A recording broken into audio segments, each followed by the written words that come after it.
இந்த மாசாலையும் ஸ்லைஸ்லையும் இந்த ரின் ஆலாவை கலந்தா என்ன நடக்குதுன்னு பார்த்துடலாமா? இந்த கிளாஸ்லையும் இந்த கிளாஸ்லையும் மார்க்கெட்டில் ரொம்ப ஃபேமஸாக இருக்கிற மாசாவையும் ஸ்லைஸையும் ஊற்ற போகிறேன். இப்போ இதில்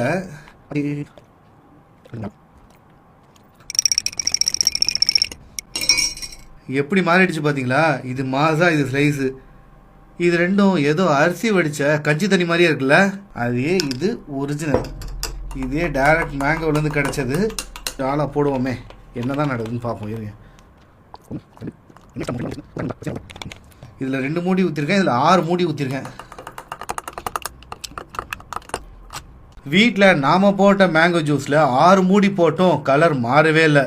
ஆனால் மார்க்கெட்டில் கிடைக்கிற இந்த 2 மேங்கோ ஜூஸ்லேயும் வெறும் 2 மூடி போட்டதுக்கே கலர் எப்படி மாறிடுச்சு பார்த்தீங்களா? இது என்னவா இருக்கும்? இதுக்கு ரீசன் என்ன? உங்களுக்கு தெரிஞ்சால் மறக்காமல் கமெண்ட்